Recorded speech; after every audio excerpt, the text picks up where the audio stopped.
नमस्कार मित्रों, मैं विशाल सिंह बीकॉम लर्निंग में आपका स्वागत करते हैं। आज कंपनी लॉ के अंतर्गत right power duty of director by company law, first हम आपको तीनों को अलग अलग बताएंगे।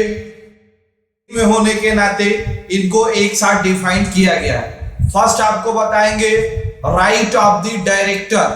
कंपनी एक्ट के अंतर्गत किसी राइट को स्पेशल कंपनी एक्ट में नहीं लिखा गया है, लेकिन कंपनी का जो बोर्ड ऑफ डायरेक्टर का जो राइट होता है वही सिंगल एक व्यक्ति का भी डायरेक्टर सिंगल व्यक्ति का भी वही अधिकार होते हैं। The company have been the two right, first general right of the director, second special right of the director. First हम आपको बताना चाहेंगे general director, general right of the director. First general power of the board subject same concentrate of the section 179 all of the rights जो भी company के board of director के होते हैं वही एक व्यक्ति के डायरेक्टर के वर्क होते हैं। Right of the work total pass in the company memorandum of association and article of the association. किसी भी कंपनी के कोई भी राइट्स उसके कंपनी लॉ के अनुसार उसके memorandum of association article of association में आरओसी के यहाँ फाइल होते हैं। यदि उन्हें कोई आवश्यकता पड़ती है तो उस लॉ के अनुसार वो कंपनी अपने यहाँ जनरल मीटिंग में कार्य कर सकते हैं। Director in the mail of fight, किसी भी डायरेक्टर को किसी भी कार्य विद्वेष में आकर कार्य नहीं करना है। वह शेयर होल्डर या मैनेजमेंट के कार्य को रोकने संबंधी अपने यहाँ कोई भी डायरेक्टर को यह अधिकार नहीं है कि वह कंपनी में उनके संबंध में जनरल मीटिंग पास करके रेजुलेशन पास करता हो। Control of the company in director, किसी भी कंपनी पर डायरेक्टर को यह टोटल अधिकार है कि वह कंपनी के टोटल नियंत्रण को अपने पास रखता है, चाहे वो अकाउंट सेक्शन हो, चाहे प्रोडक्शन में हो, या कंपनी को अगर कोई भी इंफॉर्मेशन देती है तो रिटेन इंफॉर्मेशन उसे देनी पड़ेगी। नेक्स्ट आपको बताना चाहेंगे special right of the director. Director को स्पेशल कौन से अधिकार दिए गए हैं? First to make call share holder, share holder की अगर वो अनपेड कॉल है तो उनको जैसे first application amount, allotment amount, तो मेक कॉल दी मनी की डिमांड कर सकता है। Authority of the buy back of the share, वो शेयर पुनः खरीदना चाहता है तो इसके संबंध में डायरेक्टर निर्णय ले सकता है। Issue security including debenture India and out of the India, वो डिबेंचर को इशू करता है। फंड राइजिंग का वर्क करता है, वह भारत से भी ले सकता है, आउट ऑफ इंडिया, लेकिन स्टॉक एक्सचेंज के माध्यम से होना चाहिए। टू बारो ऑफ द मोनीज, यदि वह ऋण लेना चाहता है, लोन लेना चाहता है तो किसी भी कंपनी में, किसी भी बैंक, फाइनेंशियल इंस्टीट्यूट में वह लोन लेने का कार्य डायरेक्टर कर सकता है, यह उन्हें राइट दिया गया है। To investment of the fund of the company, company के फंड एराइजिंग का काम करती है। यदि वह प्रीमियम से अधिक धन प्राप्त करता है तो वह बाई बैक के माध्यम से अपने ओनरशिप को बढ़ाने के लिए कंपनी अपने शेयर प्राप्त करती है। डायरेक्टर के निर्णय पर कंपनी अपने शेयर होल्डर को उनको बोनस के रूप में, स्वीट इक्विटी शेयर के रूप में उनको भी शेयर प्रदान करने का राइट है। Granted of the loan, financial statement of the approval in the total right, वह डायरेक्टर को यह अधिकार दिया गया है कि वह फाइनेंशियल स्टेटमेंट को एक एक देखे और उसके संबंध में अपने निर्णय को दे। To take over of the company, company को यह लगता है कि हम किसी भी कंपनी को टेक ओवर मींस लेना चाहती है तो इसके लिए वो जनरल मीटिंग पास करके किसी भी कंपनी को लेने का कार्य अपनी शेयर होल्डरों की सहमति से कर सकता है।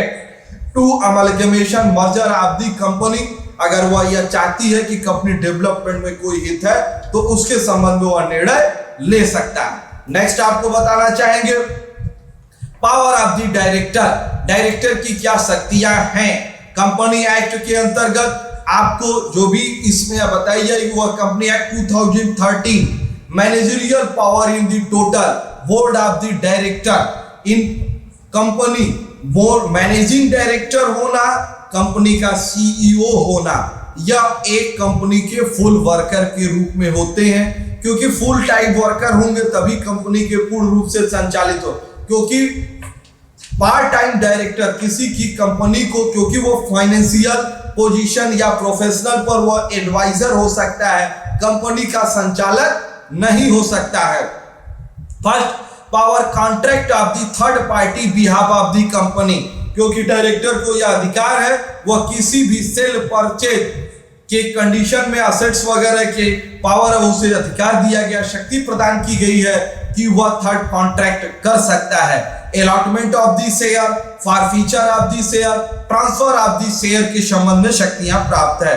Decision power of the decision regarding condition use of the debenture, issue of the shares, वो issue of the debenture, company को या डायरेक्टर को पावर है कि फंड राइजिंग के लिए वह डिबेंचर को इशू कर सकता है। Power appointment of the director in casual vacancy, यदि किसी भी डायरेक्टर की पद रिक्त होती है, बोर्ड ऑफ डायरेक्टर मीटिंग बुला करके उस वैकेंसी को फिलअप कर सकता है। Power appointment managing director, manager security, marketing director, legal adviser, technical directors and others इनकी भी उनके पास शक्ति है कि उनकी भी वो अपॉइंटमेंट कर सकता है। Next power of the recommended dividend share holder, issue of the instruction, वो शेयर होल्डरों को इशू करता है, टाइम उनको डिविडेंड की घोषणा करता है और उन्हें पेमेंट करने की टोटल फैसिलिटीज उन्हें प्रदान करता है। Power of the appointment of the secret management of the system, वो कंपनी के मैनेजमेंट को कंट्रोल करने का कार्य करता है। नेक्स्ट आपको बताएंगे restriction board of the director और डायरेक्टर, कुछ कार्य ऐसे हैं जो उस पर रिस्ट्रिक्शन है, वो उनकी शक्ति से बाहर है। First restriction of the power of the board of director का, बोर्ड ऑफ डायरेक्टर में फर्स्ट रिस्ट्रिक्शन, यदि किसी भी जनरल मीटिंग करते समय किसी भी पोजीशन पर अगर कोई भी जनरल मीटिंग में पास करते हैं, उसमें सहमति नहीं बनती है, एग्रीमेंट नहीं बनता है, तो वह कंपनी डायरेक्टर को यह अधिकार है कि वह बिना स्पेशल रेजुलेशन पास किए हुए उस कार्य को पूरा नहीं कर सकता।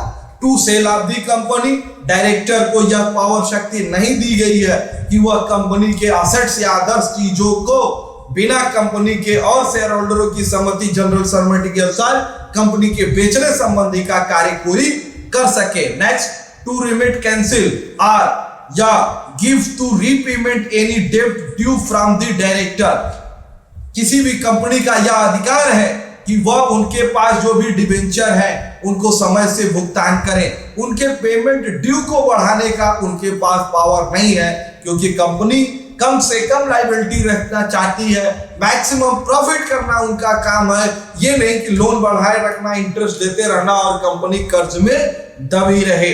टू बारो ऑफ द कंपनी, डायरेक्टर को यह पावर दिया गया है, this is loan received but of the limitation in article of the association, एक लिमिट तक ही डायरेक्टर लोन ले सकता है, ऐसा नहीं कि जितना चाहे वह लोन ले ले।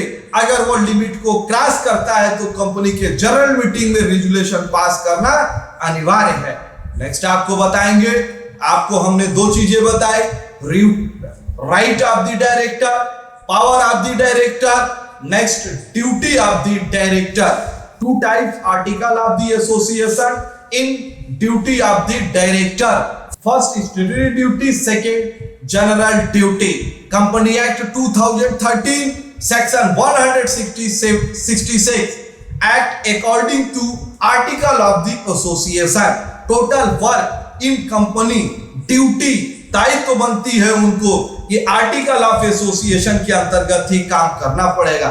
To act of the good faith, किसी विद्वेष या किसी भी जलनशील की भावना से नहीं, good faith in company development of the work act, to act with the care taker and delegates of the company delegate, आप कंपनी के केयर टेकर हैं, प्रतिनिधि के रूप में आप कार्य की ड्यूटी आपको निभानी पड़ेगी, performance.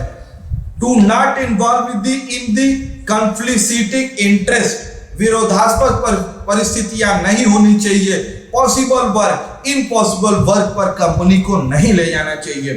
To not achieve any the undue good faith advantage, किस एक्स्ट्रा प्रॉफिट, कंपनी को एक्स्ट्रा प्रॉफिट डायरेक्टर को प्राप्त करने की ड्यूटी नहीं है। कंपनी को अनधिकृत रूप से अदरवाइज वर्क करके कंपनी की गुडविल खराब करने का उनको ड्यूटी नहीं दिया गया। कंपनी की सेम वर्क करके, प्रॉफिट करके, प्रोडक्शन करके, सेल करके, ना कि अदर वर्क करके एक्स्ट्रा प्रॉफिट पाए बाद में कंपनी की गुडविल खराब हो। किसी भी शेयर होल्डर ट्रस्ट करता है तो डायरेक्टर उस ट्रस्ट को बनाए रखने के हिसाब से कार्य करना पड़ेगा। Signature of the prospectus, true of the prospectus, declaration of the due dates and timely payment, caretaker of the property, proper record of the company. General duty of the directors, duty attend is the board of the director. General director का यह अधिकार है कि वह company के हमेशा AGM, annual general meeting में प्रस्तुत हो। शेयर होल्डरों की सवाल जवाब, जो भी उनके संदेह है कंपनी के विषय में, कुछ दिक्कतें हैं तो प्रॉपर टाइम उनके विषय में उनका समाधान करें। नेक्स्ट है duty not delegate of the company. Director को यह राइट है कि वह मीटिंग में अपने डेलीगेट्स किसी अदर पर्सन को नहीं, उसे स्वयं उपस्थित होना पड़ेगा। Personally specially representation of the general meeting. Next है duty in respect corporate governance. Director, schedule director control, action, affair, policy, strategy and function of the company, clear standing and respectively rules. Company के director को respective rules के अनुसार annual general meeting में corporate governance के अनुसार कार्य करना पड़ेगा। Relationship in the corporate governance. Major operation of the company, board of the BOD, financial statement, reporting, disclosure, duty of the director. Company का यह अधिकार है कि फाइनेंशियल स्टेटमेंट की टोटल जानकारी को अपने शेयर होल्डर को। आपने मेरे पूरे इस वीडियो को right power duty of the director by company law को देखा, इसके लिए मैं आपको धन्यवाद करना चाहता हूं। आपसे मेरा विनम्र अनुरोध है, आप अपने हेल्थ को बनाए रखिए, आप अपने एजुकेशन को डेवलप करिए, आप अपने इस चैनल को वीकॉम लर्निंग को आप लाइक, सब्सक्राइब, कमेंट बॉक्स में कमेंट लिखना न भूलें। आप जरूर बताएं कि आपको ये वीडियो कैसा लगा। आप अपने इस वीडियो को सब्सक्राइब नहीं किए तो सब्सक्राइब करें, बेल आइकन का बटन जरूर दबाएं कि जिससे फर्स्ट आपको इंफॉर्मेशन आप प्राप्त हो जाए। हेल्थ इज वेल्थ, आप स्वास्थ्य बनाए रखिए। धन्यवाद।